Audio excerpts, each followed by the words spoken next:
आज का हमारा टॉपिक है हिप डिसलोकेशन। बट उसको पढ़ने से पहले हम एक बेसिक एनाटॉमी की बात करेंगे। तो सबसे पहले मैं बात करूँ कि हमारा जो हिप जॉइंट है वो एक बॉल एंड सॉकेट जॉइंट है। मतलब जो फीमर का हेड है वो जाकर के पेल्विस के एसिटाबुलम में जाके फिट हो जाता है, जैसे कि एक खांच या जो हमारा सॉकेट है उसके अंदर जाकर के बॉल फिट हो गई है, इसलिए इसे हम बोलते हैं बॉल एंड सॉकेट जॉइंट। अब जो हमारा ये जॉइंट है वो किसके पेल्विस और फीमर के बीच में बना हुआ है। और हमारा पेल्विस क्या होता है, बेसिकली हमारा पेल्विस 3 मेजर बोन्स का से फ्यूज होके बनता है। दिस इज इलियम, ये जो हमारा फ्यूजन है ये इलियम है। ये यहाँ पे आ गया इस्चियम, और ये वाला जो पार्ट आपको तीखा तीखा ट्रायंगल सा दिख रहा है ये हो गया हमारा प्यूबिस। यहाँ पे आकर के दूसरा प्यूबिस जुड़ता है और उसे हम बोलते हैं प्यूबिक सिम्फाइसिस। ये हमारा क्या है, पेल्विस। यहाँ पे एक जॉइंट, एक यहाँ पे आपको डायग्राम में दिख रहा होगा, ये क्या है, एसिटाबुलम, जो किस में होता है, पेल्विस में होता है।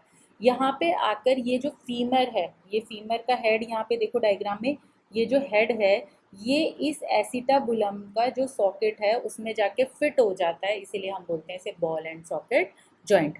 ये जो सॉकेट होता है वो बहुत डीप होता है जिसके कारण डिसलोकेशन कम होते हैं। दूसरा, ये जो लिगामेंट्स है ये बहुत स्ट्रांगली दोनों जॉइंट्स को पकड़ के रखते हैं, इसलिए भी डिसलोकेशंस हिप का बहुत कम हमें देखने को मिलता है। चलो, अब जो लिगामेंट्स की हम बात करें, बेसिकली कौन सा, इलियोफिमोरल लिगामेंट स्ट्रॉन्गेस्ट है। क्या करता है, इलियम से फीमर की तरफ जाता है। बहुत ईजी है याद रखना, 3 पार्ट हमने पढ़े, इलियम, इस्चियम और प्यूबिस। तो first is iliofemoral, second one is pubofemoral और थर्ड वन इज इस्चियोफिमोरल। बहुत ईजी है इसके हमें क्या याद करना, लिगामेंट्स याद करना। 3 फ्यूजन हमने पेल्विस में पढ़े, तीनों जाके फीमोरल से जुड़ रहे हैं, फीमर से जुड़ रहे हैं, तो तीनों से एक एक लिगामेंट आकर के फीमर से जुड़ रहा है, इसीलिए इनके नाम तीनों के नाम पे हैं। ओके, अब हम यहाँ पे देखो, जो आपको ये जो रेड कलर का दिख रहा है ये है इलियोफिमोरल लिगामेंट। ये जो ग्रीन कलर का आपको प्यूबिस से आता हुआ दिख रहा है ये वाला, ये है प्यूबोफिमोरल लिगामेंट। ठीक है, और ये जो यहाँ आपको इस्चियम से जाता हुआ दिख रहा है ये है इस्चियोफिमोरल लिगामेंट। समझ में आया। एक यहाँ पे लिगामेंटस टेरस होता है जो कि फीमर के हेड को यहाँ से ब्लड सप्लाई जाती है, बहुत स्मॉल ब्लड सप्लाई यहाँ पे फीमर के हेड को देता है। ठीक है, अब मैं बात करूँ मसल्स की, तो मसल्स को आपने पढ़ा होगा, फ्लेक्जन होता है, एक्सटेंशन होता है, एबडक्शन, एडक्शन, रोटेशन, ये सारे आपने टर्म्स पढ़े होंगे एनाटॉमी फिजियोलॉजी में। बट हम इसको एक क्विक देख लेते हैं कि जो हमारी मसल्स होती है वो हमारे मूवमेंट को रेगुलेट करती है। अगर मैं बात करूँ कि अगर मुझे थाई को आगे की तरफ लेके जाना है तो हमारी इलियोसोआस मसल्स या फिर फ्लेक्सर मसल्स काम आएगी। अगर मैं मेरे थाई को पीछे की तरफ ले जाना चाहती हूँ तो कौन सी, ग्लूटियस मैक्सिमस मसल्स काम आएगी, जो आपको यहाँ पे दिख रही होगी, ये वाली जो है ये है ग्लूटियस मैक्सिमस मसल्स। ठीक है, अगर मैं मेरे थाई को बाहर की तरफ, ये मेरे थाइज हैं, अगर मैं ऐसे बाहर की तरफ उसको मोड़ना चाहूँ, मेरे जो थाइज हैं, ये जो थाई है इसको अगर ऐसे बाहर की तरफ आप घुमाना चाहते हैं तो उसके लिए हमारा ग्लूटियस मीडियस और ग्लूटियस मिनिमस काम करता है। ठीक है, और अगर मेरे को अडक्शन करना है, मतलब अंदर की तरफ लेके आना है, तो उसके लिए अडक्टर मसल्स होती है, और घुमाना है तो रोटेटर मसल्स होती है। ठीक है, समझ में आया। मेजरली 3 मसल्स यहाँ हम पढ़ रहे, ग्लूटियस मीडियस, मिनिमस और मैक्सिमस, और एक हमने पढ़ी इलियोसोआस मसल्स। ठीक है, अब हम बात करते हैं हिप डिसलोकेशन के बारे में। जो हिप डिसलोकेशन होता है, बेसिकली जो जॉइंट है 3 टाइप से डिसलोकेट हो सकता है।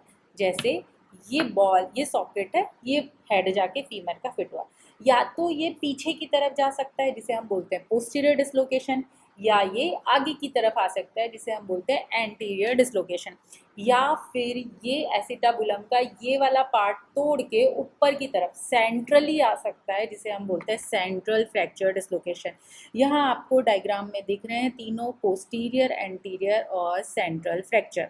अब मैं बात करूँ पोस्टीरियर की, जो कि सबसे मोस्ट कॉमनली हमें मिलता है, जिसमें जो ये फीमर का हेड है, डायग्राम में देखो फीमर का हेड है वो पीछे की तरफ चला जाता है। ठीक है, एंटीरियर वाले में जो फीमर का हेड है वो आगे की तरफ आ जाता है, और सेंट्रल की मैं बात करूँ तो सेंट्रल में जो फीमर का हेड है वो अंदर सेंटर की तरफ चला जाता है, इसीलिए इसे हम बोलते हैं सेंट्रल फ्रैक्चर डिसलोकेशन।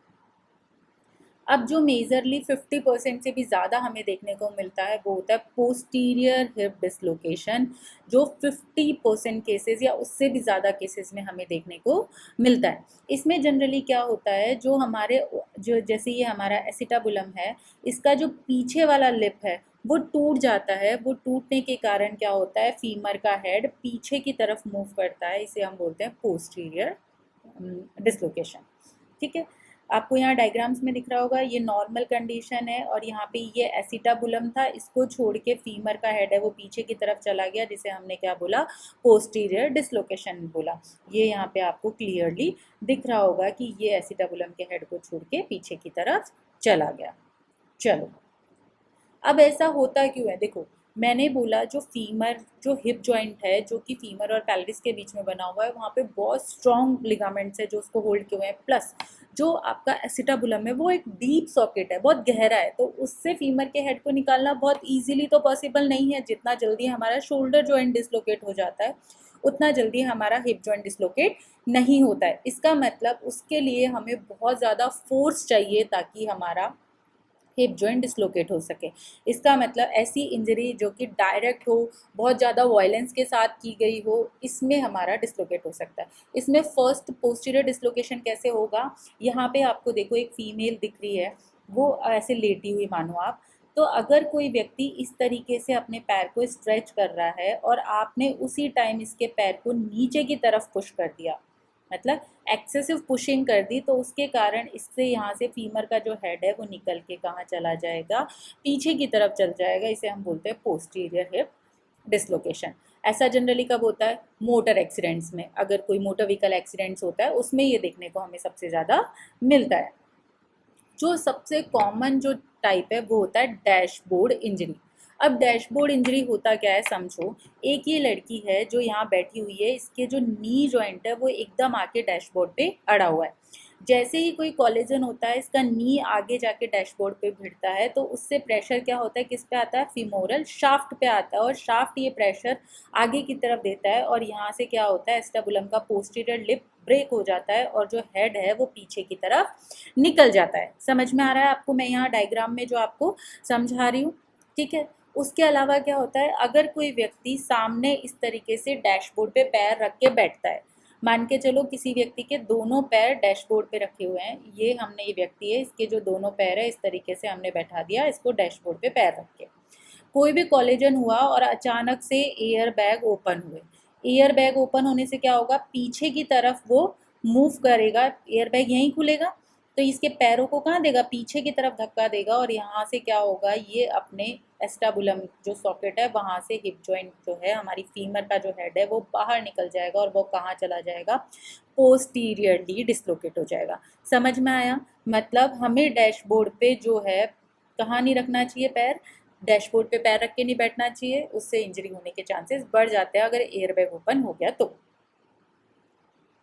अब ये जो डिसलोकेशन है वो हमें इजीली डायग्नोस हो जाता है, समझो कैसे, एक व्यक्ति अगर आपके पास इस तरीके से पैर लेके आ रहा है, अगर एक व्यक्ति है जिसका पैर कैसे दिख रहा है, हमें इस तरीके से मुड़ा हुआ दिख रहा है और उसकी जो लेंथ है वो कम दिख रही है, नॉर्मली कहाँ होनी चाहिए, यहाँ होनी चाहिए थी लेंथ, लेकिन अब जो हमें उसका फुट है वो कहाँ दिख रहा है, यहाँ, इसे हम बोलते हैं शॉर्टनिंग ऑफ लेग। अगर आपको किसी व्यक्ति में शॉर्टनिंग ऑफ लेग देखने को मिल रहा है और वो अंदर की साइड घूमा हुआ है, मतलब उसका जो हेड है वो पीछे की साइड निकल के जो लेग है वो अंदर की साइड घूमा हुआ है, इसका मतलब पोस्टीरियर हिप डिसलोकेशन है।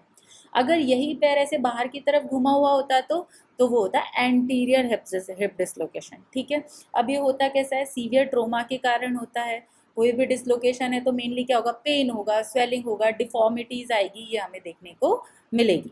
इसके अलावा जो अब आपको हेड है, आप जब ऐसे व्यक्ति को फिजिकली एग्जामिन करेंगे तो जो उसका ग्लूटियल रीजन है वहाँ पे आपको हेड फील होगा, किसका, फीमर का।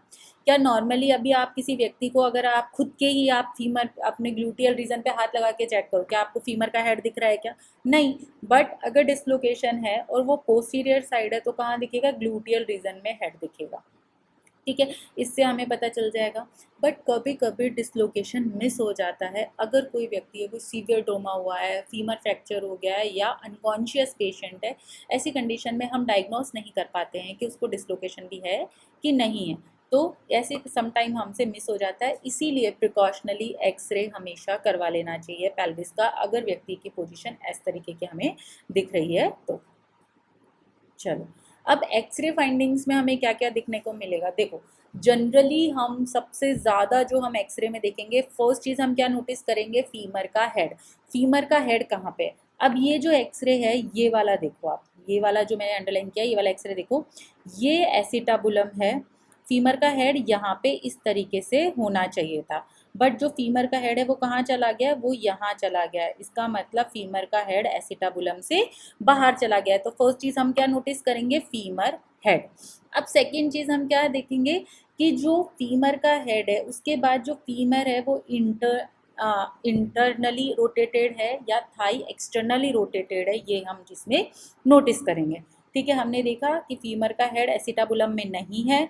सेकंड हमने देखा इंटरनली रोटेटेड है। दो चीज़ हमने देखी। उसके बाद हम देखेंगे लेज़र ट्रोकेंटर कहाँ पे है, वो दिख रहा है या फिर नहीं दिख रहा है। ठीक है, और उसके अलावा सबसे इम्पॉर्टेंट हम देखेंगे शेंटर्न्स लाइन। अब शेंटर्न्स लाइन क्या होती है वो देखो कि जब आपका जो फीमर का हेड है, अगर वो ये एसिटाबुलम है और यहाँ पे फीमर का हेड है, तो इन्फीरियर बॉर्डर ऑफ फीमर से लेकर के प्यूबिस के नीचे तक इस तरीके से मैं एक लाइन ड्रॉ करूँ तो ये क्या होगी, एक बिना ब्रेक की लाइन ड्रॉ होगी। ठीक है, ये होती है शेंटन्स लाइन। बट अगर ये डिसलोकेशन वाला जो पेशेंट है, इसमें मैं ड्रॉ करूँ इन्फीरियर बॉर्डर ऑफ फीमर, मैंने ड्रॉ किया, ठीक है, उसके बाद में प्यूबिक रैमस मैंने किया, ये तो ये क्या हो गई, ब्रेक आ गया। यहाँ पे तो हमारे कुछ नहीं मिल रहा। नॉर्मली ये होना कैसा चाहिए था, ऐसा, बट ये हो कैसा गया है अभी कि ये लाइन तो यहाँ जा रही है, प्यूबिक रैमस वाली यहाँ आ रही है। तो इसे हम बोलते हैं ब्रोकन लाइन, ब्रोकन शेंटन्स लाइन। इसे हम क्या बोलते हैं, ब्रोकन शेंटन्स लाइन। अगर ये आपको इस तरीके से ब्रोकन दिख रही है तो इसका मतलब डिसलोकेशन है।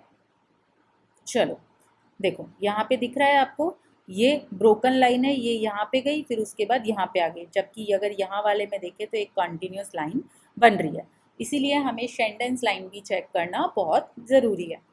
अब मैनेजमेंट की बात करूँ तो पोस्टीरियर हिप डिसलोकेशन हुआ है तो इमरजेंसी हमें उसे मैनेज करना ज़रूरी है। अगर मैं दो तरीके का रिडक्शन हो सकता है, या तो क्लोज रिडक्शन हो सकता है या फिर ओपन रिडक्शन हो सकता है, जिसे हम क्या बोलते हैं, ओपनली क्या होता है, अगर कोई चिप फ्रैक्चर है या कोई फ्रैक्चर है या वो हम मैनुअली रिट्रैक्ट कर रहे हैं उसके बाद भी बार बार डिसलोकेट हो रहा है, इन सब कंडीशंस में हम क्या करते हैं, ओपन रिडक्शन करते हैं, अदरवाइज हम क्लोज रिडक्शन करते हैं। तो क्लोज रिडक्शन का मेथड क्या है वो मैं आपको समझाती हूँ। ये यहाँ पे आपको एक डायग्राम दिख रहा होगा। ठीक है, एक व्यक्ति था जो आपको पास आया पोस्टीरियर हिप डिसलोकेशन का, तो उसका हमने क्या बात की, उसका फीमर का हेड हमें कहाँ दिखेगा, ग्लूटियल रीजन में दिखेगा, और उसका जो फीमर है इस तरीके से हमें अंदर की तरफ मिलेगा। ठीक है, अब सबसे पहले क्या करना है, इस व्यक्ति के पैर को हमें रेज करना है। ठीक है, और हमें किस पोजीशन में लाना है, इसको इस पोजीशन में लाना है। हमने व्यक्ति का पैर रेज किया और इसकी ये वाली जो पोजीशन है हमें मेंटेन करनी है। ठीक है, उसके बाद एक व्यक्ति जो सपोर्टर व्यक्ति है वो यहाँ से प्रेशर देगा नीचे की तरफ। ठीक है, वो क्या करेगा, एक व्यक्ति जो असिस्टेंट है पेल्विस को टाइटली पकड़ेगा और उसको नीचे की तरफ रोकेगा। ठीक है, जैसे ये व्यक्ति के दो हाथ दिख रहे हैं आपको, इसने यहाँ से इसको नीचे की तरफ रोका हुआ है, और जो दूसरा व्यक्ति है वो इसको ट्रैक्शन किस डायरेक्शन में देगा, इस डायरेक्शन में। जो फीमर का शाफ्ट है, ठीक है, डायरेक्शन कौन सा रहेगा, जो फीमर का शाफ्ट है उसकी डायरेक्शन में हमें इसको खींचना है। तो ये फीमर का शाफ्ट है, इसकी डायरेक्शन कहाँ हो गई, ऊपर। ऐसा नहीं करना है कि आप यहाँ खींचने लग जाओ, ये गलत तरीका है। हमें कहाँ खींचना है, हमें ऊपर की तरफ खींचना है। कहाँ पे, फीमर शाफ्ट के एक्सिस पे हमें इसे खींचना है। और जब हम इसे खींचेंगे तो फीमर का हेड जो ग्लूटियल रीजन में वो कहाँ आ जाएगा, एसिटाबुलम की तरफ आ जाएगा, और वो वहाँ पे का आपको एक क्लिकिंग साउंड फील होगा जब ये उसमें फिट हो जाएगा। तो जैसे ही ये फिट हो जाएगा उसके बाद आप इसे रोटेट करके देख सकते हैं। अगर अच्छे से रोटेट करा है, पेशेंट को पेन नहीं हो रहा है, तो आपका जो रिडक्शन है वो ठीक हुआ है। अगर पेशेंट को पेन हो रहा है तो आपने जो रिडक्ट किया है वो ठीक नहीं किया है। दूसरा, हम जो ये प्रोसीजर है जनरली जनरल एनेस्थीसिया के अंदर परफॉर्म करते हैं। आपको समझ में आया हमें क्लोज रिडक्शन किस तरीके से करना है? चलो।